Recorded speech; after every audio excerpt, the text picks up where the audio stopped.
Her entry into the crowded race for Chicago mayor surprised most people. Her determination and fortitude as she mounts her campaign should surprise no one. This weekend, we sit down with Cook County Circuit Court Clerk Dorothy Brown to talk government, the campaign, the courts, and keeping your head held high. Hello, I'm political editor Craig Dellimore, and this is At Issue.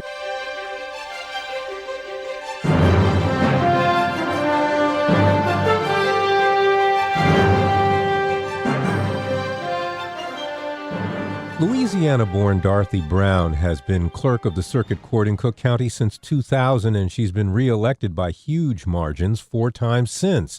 She is an experienced and popular figure in Cook County politics, though she hasn't won every election she's entered.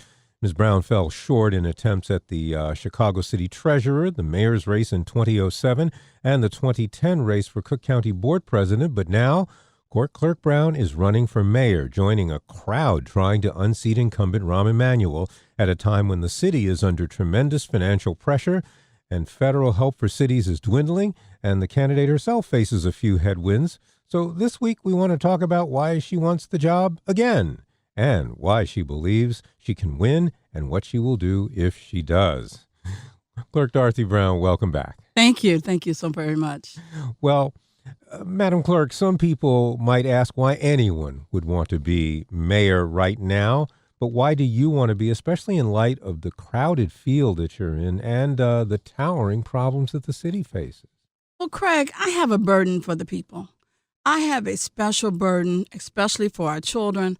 I just believe that they need to have a better education so that they can not only compete locally, but compete nationally. I have a burden for making sure that all of our parts of town are treated fairly, and that we have fair and equitable economic development throughout this city. And I have a burden for what's happening with our criminal justice system. I believe that I'm a proven leader with a proven track record, with a heart for all of the city of Chicago. My hashtag is Hope for All Chicago. Well, that's why I want to be mayor of the city of Chicago. Well, let me ask you, and first, let me give you a chance to detail how you think the man with the job now has gone wrong or fallen short in the way that he confronts the kinds of challenges you just laid out. I think the main thing, we can just look at this past week and how he approached the sexual abuse scandal for our children.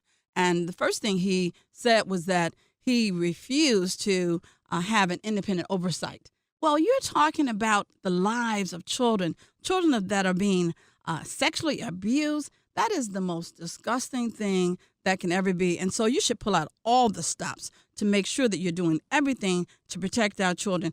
Craig, there are probably girls and boys right now, as we speak, that are involved in sexual relationships with educators, and they probably think they love them. They need to be trained to know that that is sexual abuse. They need to have ways to report that and report that immediately along with their parents, and they need to be protected. And we need to pull out all the stops to do that. And so that was one of the main things that I saw. And of course, the criminal justice system and how he's micromanaged that and not permitted the police department to do what they need to do, or has not improved that system. Well, and let's first talk a little bit more about the sexual abuse. We're, of course, referring to what is the aftermath of a series that the Chicago Tribune ran, outlining stories of how the public schools have handled or mishandled cases of sexual abuse by faculty, staff members, coaches.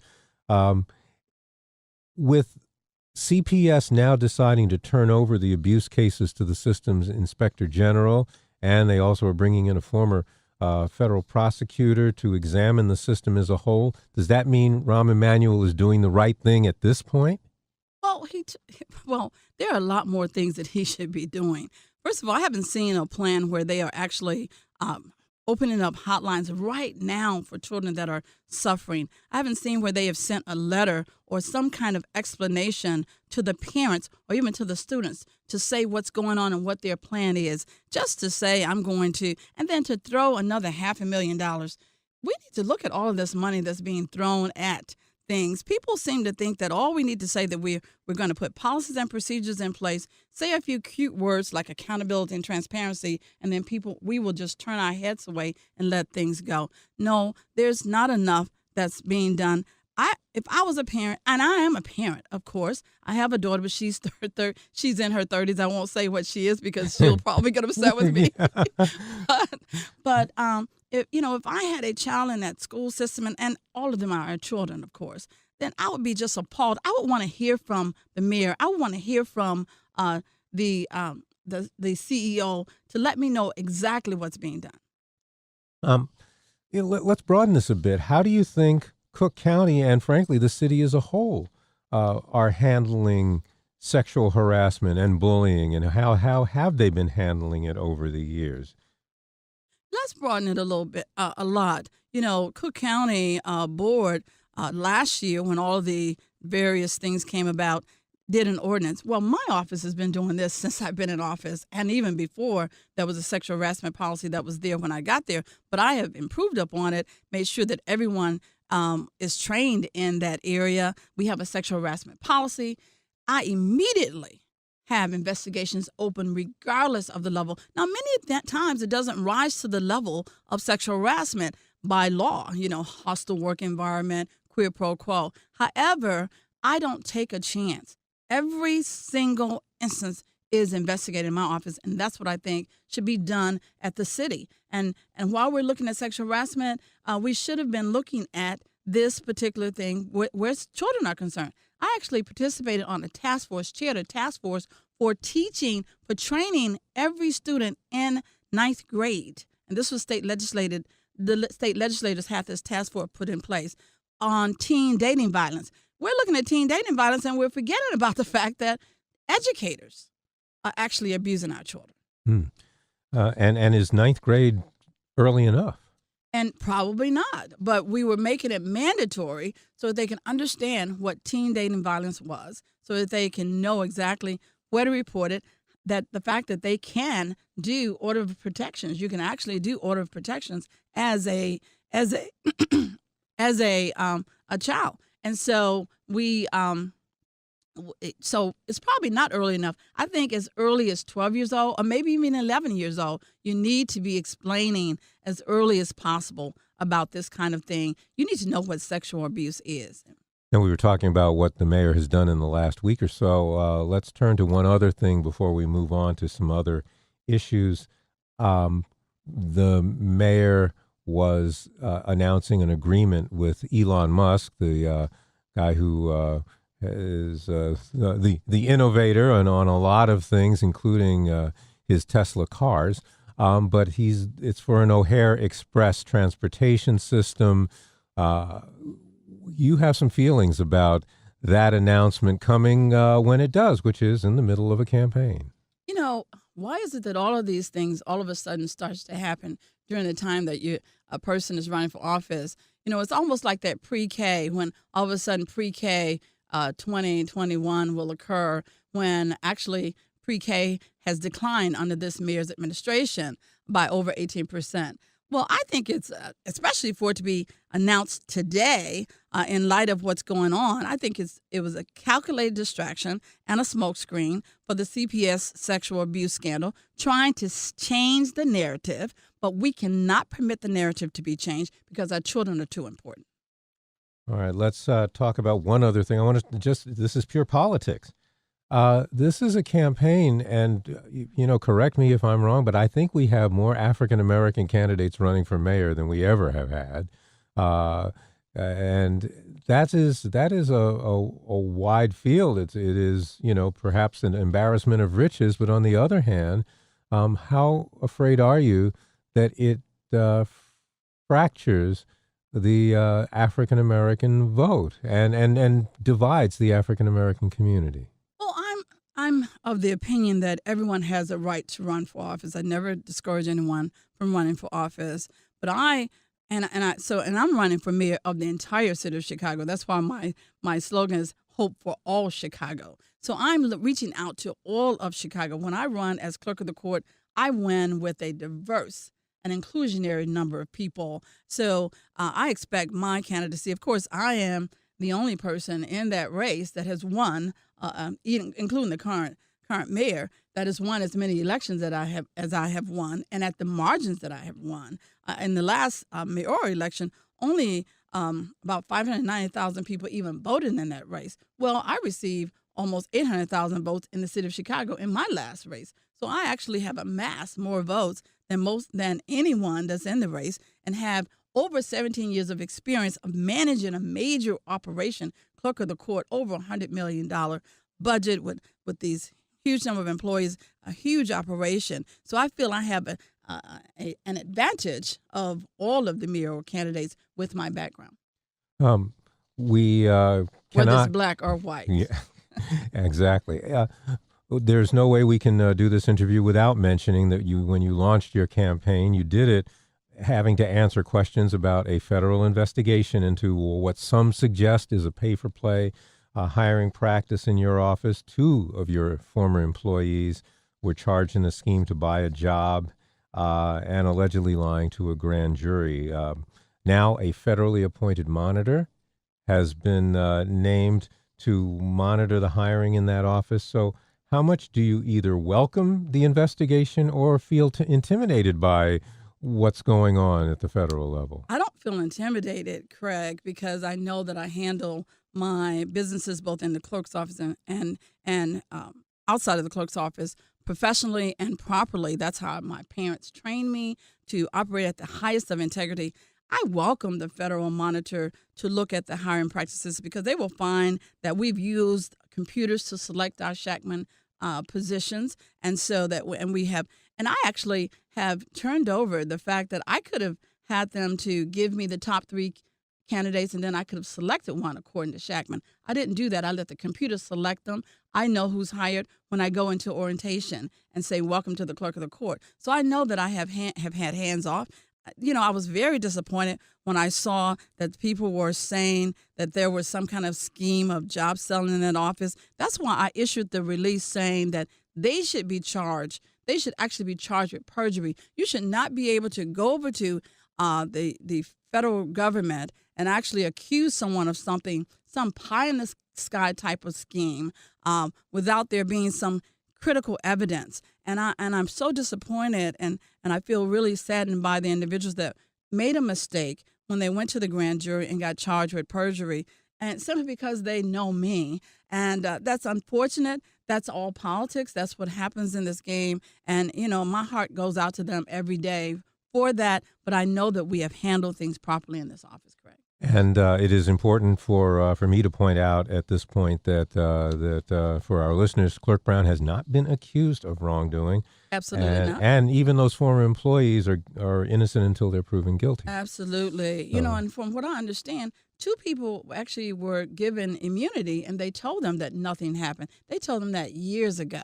And so if someone is given immunity from any kind of prosecution and they still say nothing happened, then please believe them. Let's talk about something else to do with the courts, because let's face it, the court system has been criticized at times for being a lot behind the times when it comes to technology.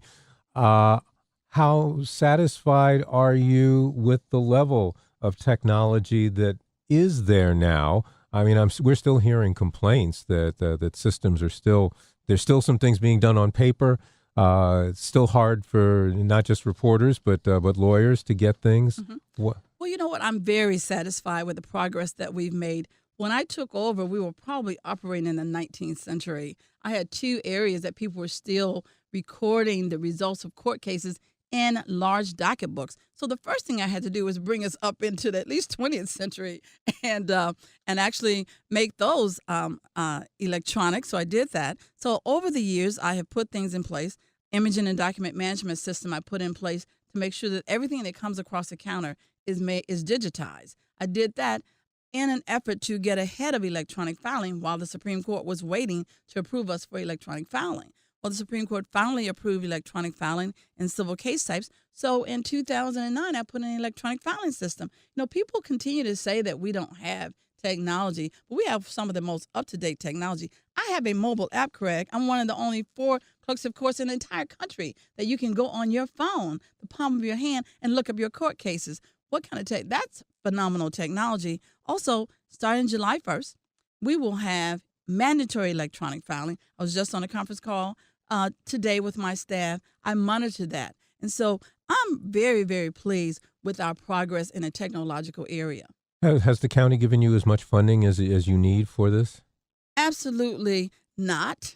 We have not gotten enough funding to do the things that we need to do. My programmers, we're understaffed in our for programmers. So we are borrowing from this one to get that one done. But it just takes closer management to get it done. We get it done in spite of the deficiency in funds that we have had over the years. That's how I've had to operate. And one thing that my parents always taught me is to just get it done anyway, regardless of what it takes. Take heart and get it done. You're listening to WBBM News Radio's At Issue. I am political editor Craig Dellimore. My guest is Cook County Circuit Court Clerk Dorothy Brown, a candidate for mayor. Well, let's start looking at some of the issues that are facing the city and would face you if you were mayor. Let's talk about the budget. The city has crushing pension debt. It's the police and fire contracts are coming up. People need services. How are you going to pay for all of this and not, assuming that you don't want to do this, tax people more than they're being taxed now? Well, Craig, of course, you know I have a financial background. I am a certified public accountant, and I have a master's degree in business administration and finance. So one thing that you have to understand is that I'm not a person that just has to be told what the best way forward is. I can actually analyze whether or not you're giving me the right thing, right advice, and I can analyze financial statements with the best of them. I actually audited the city of Chicago back in the late 80s, early 90s. I was one of the senior managers managing that entire audit. So I understand the budgeting process. Actually, when I took office as the clerk of the court, we were operating at a deficit. And the first thing I did was put together a Revenues Opportunities Committee, who actually looked at all of the revenue that was being already done, collected in the office to make sure that nothing was being waived, that we were charging at the proper amounts, and to look at why were judges waiving. I also sent them to conferences to see how other clerks of courts in the country actually raised revenue, and we had to do the heavy lifting. We had to go to Springfield, and I helped all the clerks of courts in the entire county, in the entire state, to get more revenues, and so that we could start operating in the back. That's the approach I want to take with the city of Chicago. I also want to look at some technological areas. I'll be rolling out my position paper on revenues, stabilizing the revenues of the city. But I want to look at technology and how can we use technology to bring more revenues into the city, and look at some of the cities, and whether you're operating at a deficit or not in some of these other cities, whether you're large or small, you may have some revenue ideas that we have not implemented here in Chicago. Sometimes we feel that because we are Chicago, that we don't have to look at others, that we know it all, but we don't know it all. And so I'm going to be doing that as well, looking at how others have done various things. For instance, many general obligation bonds, New York and Denver, they've actually implemented that sort of thing. We have not done that here. Bringing it down where Chicagoans, where individuals, it doesn't have to be a Chicagoan, anyone can invest into those kind of bonds. I think the minimum is 1,000 or something of that nature. So something like that. I'm going to look at crowdfunding for that helping some of our non-for-profit agencies to do crowdfunding so that they can actually help in getting some of the things done, handling some of the services within the city, and then crowd granting. Those are just some of the ideas that I have that are in development right now. One of the other problems that the city has had for a long time is economic development. A lot of it happens downtown. Yes, perhaps more of it, and I think the Mayor Emanuel would say more of it is happening in the neighborhoods than it used to. But how do you have economic development for all? Well, one of the things that I am looking at is a community wealth building plan. Okay.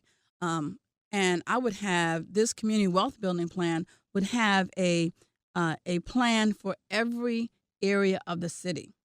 My Who economic would dev- make up those plans? the community pardon Yeah, um, who would draw the up the plan? city I'm sorry, so the city would create a community wealth building plan with the community input, so that we are actually putting in place things that that the community would be interested in. And then, as you have a plan for every part of the city, see, right now it appears that developers drive the economic development. If they want to put a grocery store, if they want to have a skating rink, if you will, then we actually then build it. But I want to say, what do we want this area of the city to look like? And then actually bring developers, encourage them to come and put in place what we need. And community wealth building has a lot to do with the schools and what's going on with the schools. It has to do with reducing the crime. It's not just the building or the development of the area from a standpoint of businesses, but it has to do with an integration of all of the different things that affect your neighborhood. Also, small businesses. I want to create a small business development center to help people that want small businesses to start a small business or make sure that it's stabilized so that it continues. Help them with the kind of resources. Connect them with legal services, with accounting services, those kind of things that usually cause small businesses to fail, because small businesses many times employ more people than large businesses do. And so you're talking about jobs and developing the wealth of a community through, directly by having the city help small businesses as well. Um, are you not satisfied with what the city is doing now for small businesses? Because the Business Affairs and Consumer Protection Office has said it is now trying to do work with small businesses and encourage them. We have these pop-up businesses, for example. Well, the operative word is trying. It has ing at the end. I want to make sure that we are actually getting it done, and that we are, because we have right on my street, out by my house, there are a lot of businesses that have been shuttered, and and a lot of businesses open, and then all of a sudden they're closed. I want to make sure that when we have these services available, that people are aware of them and they take advantage of them. And so, no, I'm not satisfied. I think that there has to be a lot more done, and that's what I'm going to do as mayor of the city of Chicago. I want to turn a little bit toward public safety. How do you approach police reform when we've got communities that don't trust the police and we've got police who don't trust the reform process and feel as if this is something being done to them and not with them? Wow. Well, we have to get away from this us against them mentality. The police, the cars say they are there to serve and protect. The operative word is serve.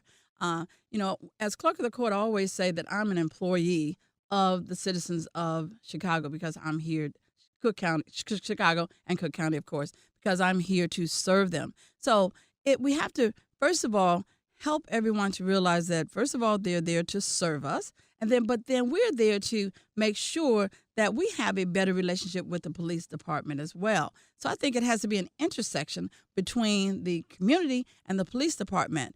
And I'm going to look at it from the standpoint of criminal and social justice, fairness within the Justice Department, the justice system. And so my paper will be criminal and social justice reform. And also, I'm going to look at it from the standpoint of an integration of all of the justice agencies. A lot of times when we're at Cook County, we only look at the Cook County agencies. We don't even include the police agencies that are sending and arresting individuals. And I always say we have to look at the entire justice system. And I think the mayor of the city of Chicago is the one to do that. Bring the Chicago Police Department to the table, along all the way to the judiciary, the sheriff, the clerk of court, the state's attorney, the public defender. We all need to work together to make that's sure that system is fair and there is justice for all. But it is easy to say we're going to bring everybody together, but it doesn't sound like when you get all those people in a room, they are really talking to each other. Well, let me say this, Craig. I chair the Cook County Integrated Criminal Justice Committee, and I was able to get John Strozier years ago before 911. I actually started the Cook County Integrated Justice Committee, and I was able to get all of the justice partners to the table. At the time, Hilliard was the was the head of the police, superintendent of the police department. He came to my meetings. Dick Devine was the state's attorney. He came to my meeting.